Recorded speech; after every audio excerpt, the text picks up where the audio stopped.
perlu serius roh. Ya. Bahwa sesungguhnya pada setiap yang sulit itu ada kemudahan. Ya, ada kemudahan. Jadi persoalan nih sekompleks apapun bagi kita orang yang beriman itu tidak perlu worry. Kenapa? Karena kita selalu melibat. Disinilah kita perlu perkaya hati kita, selalu ingat kepada Allah. Ya, kita mengingat Allah itu karena banyak persoalan yang pelik, ya, banyak permasalahan yang pelik berhasil diselesaikan, ya, dengan kerendahan hati, ya, dengan kemurahan hati. Orang yang rendah hati kepada Allah, ya, terbuka, sehingga dengan demikian banyak muncul inspirasi, ya, inspirasi pada Allah, ya, terbuka, sehingga dengan demikian banyak muncul inspirasi, ya, inspirasi, juga banyak muncul semacam tuntunan-tuntunan, ya, dari Allah Subhanahu wa Ta'ala, ya, karena hati yang lurus itu selalu mendapat cahaya-cahaya dari Allah. Jadi rendah hati, kemurahan hati kita, jadi kita meringankan beban, menolong kawan-kawan kita sebatas kemampuan kita, ya. Itu akan membuka, ya, membuka dan memudahkan semua persoalan-persoalan yang kita hadapi. Nah, dengan demikian, ya, dengan demikian saudara-saudara sekalian, betapa pentingnya, ya, betapa pentingnya kita ini, ya, dengan bijak mau mendengarkan, ya, mau mendengarkan dari siapapun, ya, apalagi dari ahli-ahli ilmu, ya, ahli-ahli ibadah. Apa kalimat mereka, apa bahasa mereka, itu, ya, itu sebuah kekayaan, ya, sebuah kekayaan dari menuntun kita agar supaya bisa lebih lurus, ya. Kenapa? Karena bisa jadi, ya, karena bisa jadi musuh, ya, mendengarkan mendengarkan bahasa-bahasa dari musuh yang bijak itu, ya, lebih bermanfaat daripada kita mendapatkan nasihat dari teman yang jahil, ya. Jadi jahil ini terjemahkan bodoh, gitu. Jadi musuh walaupun lawan kita, ya, tapi ketika dia menyampaikan itu dengan dengan pengetahuan, ya, dengan informasi yang lengkap, ya, sehingga kita perlu memikirkan, itu lebih bagus, ya. Jadi mendengarkan musuh yang bijak itu lebih baik daripada kita mendapat nasihat dari teman yang bodoh, teman yang jahil. Nah, itu disinilah kita berteman itu betul-betul bersahabat dengan orang-orang yang memang mampu mengingatkan kita dalam berbagai macam persoalan di dalam kehidupan. Nah, jadi saudara-saudara sekalian, kalau kita sudah bisa sampai pada tahap, ya, sampai pada tahap nasihat musuh yang bijak pun bisa kita dengar, maka kalau sudah sampai pada tingkat seperti itu, ya, maka menurut pendapat saya, ya, perlu kita renungkan kalimat kalam hikmah. Orang yang pesimis, ya, orang yang pesimis selalu melihat kesulitan di setiap kesempatan.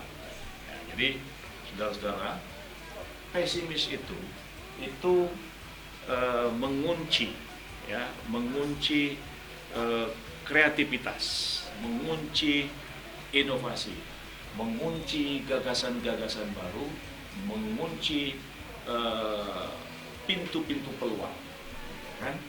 Nah, kenapa pesimis? Ya, nah, karena makanya orang yang pesimis selalu melihat kesulitan itu di setiap kesempatan. Begitu setiap dia merasa. Nah, tapi orang yang optimis, ya, orang yang optimis berbeda. Ya, nah inilah firman Allah, wala tahinu wala tahzan wa antum a'laun, ya kan? Jadi orang-orang yang beriman, ya, orang-orang yang beriman itu, ya, dia berada pada posisi yang tinggi. Kenapa? Dengan keimanannya kepada Allah, dia tidak pernah merasa merasa terhina. Dia tidak pernah merasa sedih. Dia terus optimis.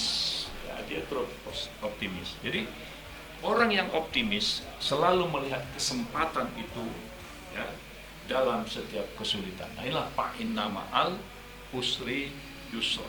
Jadi orang yang beriman, ya, orang yang optimis bahwa kesempatan itu terbuka, ya, terbuka dalam setiap kesulitan, ya. Nah, makanya kita disuruh banyak beribadah kepada Allah, ista'inu bisobri washolah. Jadi di dalam situasi apapun, ya, kita harus tegakkan sholat.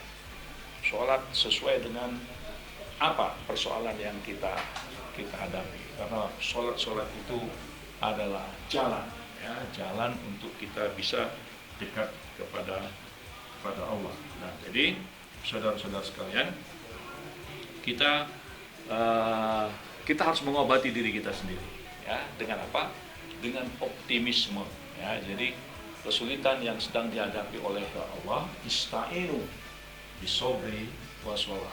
Jadi di dalam situasi apapun, ya, kita harus tegakkan sholat. Sholat sesuai dengan apa persoalan yang kita hadapi. Karena sholat itu adalah jalan, ya, jalan untuk kita bisa dekat kepada Allah. Nah, jadi saudara-saudara sekalian, kita harus mengobati diri kita sendiri, ya, dengan apa? Dengan optimisme, ya. Jadi kesulitan yang sedang dihadapi oleh bangsa kita hari ini tidak bisa diobati kecuali bangsa ini mengobati dirinya, ya, mengobati dirinya dengan optimisme bahwa kita bisa keluar dari berbagai macam kesulitan itu. Nah, saudara, kita bisa dikategorikan, ya, apa yang dikatakan juga oleh dalam kitab Imam Ali itu, bahwa betapa bodohnya manusia, ya. Jadi betapa bodohnya kita ini manusia ini, ya, dia menghancurkan masa kini sambil mengkhawatirkan masa depan, ya. Jadi saudara-saudara, kadang-kadang kita begitulah, ya, manusia ini, ya, kita menghancurkan masa kini sambil mengkhawatirkan masa depan. Padahal kita itu hidup hari ini adalah untuk hari esok. Jadi bagaimana hari ini itu harus senantiasa lebih baik dari hari kemarin. Jadi dengan demikian hari esok kita itu akan terus produktif, ya, terus kreatif, terus banyak memberikan manfaat kepada orang lain, ya. Jadi betapa bodohnya manusia, dia menghancurkan masa kini sambil mengkhawatirkan masa depan. Tapi dia menangis di masa depan dengan mengingat masa lalunya. Jadi larut dengan masa lalu, ya kan? Ya, kemudian dia menangisi masa depannya. Ini kan jadi sesuatu yang kontradiksi, ya. Jadi inilah kehidupan, ya, kehidupan yang kita jalani. Mudah-mudahan ini semua bisa menuntun kita, ya, bisa menuntun kita sehingga perjalanan kehidupan kita ini dengan melibatkan Allah, ya, kemudian perintah-perintahnya kita jalani, ya kan, kemudian karya-karya kita terus dalam rangka optimis, ya, terus optimis dalam situasi apapun, ya.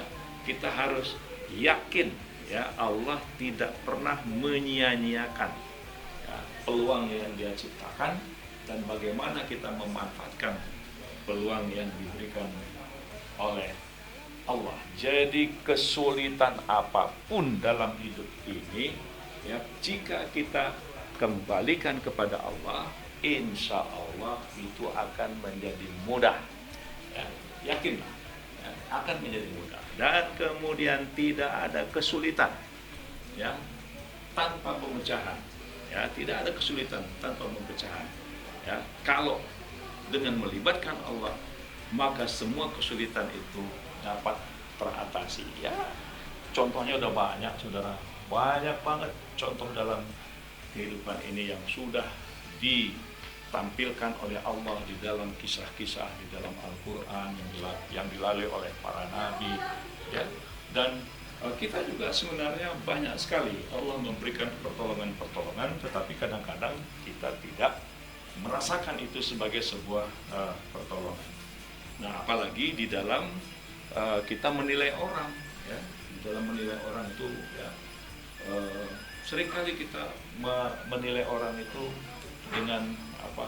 Dengan prasangka, negatif tinggi kata orang, atau dalam bahasa agama suuzon, ya, prasangka buruk. Nah, akhirnya yang muncul adalah kebencian, ya. Nah, disinilah kita sebagai orang yang beriman, ya ini memang berat, saudara, ini berat. Kenapa saya katakan berat? Ya karena memang kita ini tidak bisa lepas dari subjektivitas, ya. Jadi orang itu kadang-kadang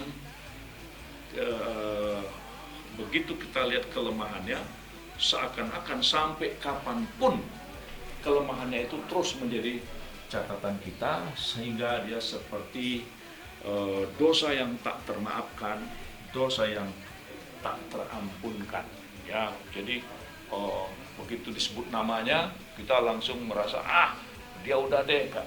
Nah, itu sebetulnya adalah sebuah cara yang kurang pas, keliru, ya, kurang pas atau keliru. Nah, bahasa hikmahnya adalah jangan membenci siapapun, ya, jangan membenci siapapun. Tidak peduli berapa banyak mereka bersalah padamu. Nah, saudara-saudara sekalian, ini artinya apa? Kita lebih bagus memaafkan orang, ya kan? Walaupun dia belum minta maaf sama kita, ya. Dalam konteks ini, saudara-saudara sekalian, dalam hidup pergaulan, ya, ini sangat luar biasa, ya kan. Dulu waktu zaman aktivis di kampus, ya kan, kita antar mahasiswa, antar aktivis kadang-kadang itu berseteru, ya, berseteru sampai mau berkelahi, kan gitu. Tapi saudara-saudara, ketika kita lepaskan rasa kebencian itu, ternyata setelah bertemu beberapa belas tahun kemudian, pertemuan itu seperti saudara yang sangat luar biasa. Padahal kalau kita ingat-ingat dulu waktu zaman-zaman kita masih aktif, wah, rasanya seperti apa. Tapi hikmah kehidupan menuntun kita tidak perlu membenci siapapun, ya, tidak peduli berapa banyak mereka berbuat salah pada diri kita. Nah, jadi kuncinya apa? Kuncinya ya kita hidup ini apa adanya, ya, hidupnya apa adanya, bersajaah, ya, hidup apa adanya. Ya, orang salah wajar, kita tahu. Yang penting kita jangan larut di dalam kesalahan itu, ya. Menyimpan dendam itu nggak ada gunanya, ya kan? Karena dendam itu pada akhirnya akan memukul diri kita sendiri. Nah, disinilah kita dengan kerendahan hati. Ya, ini kalau Rasulullah luar biasa ini, ya, sangat luar biasa. Bagaimana orang yang ya menghujatnya, yang melemparinya, ya, sampai ada kisah Fatimah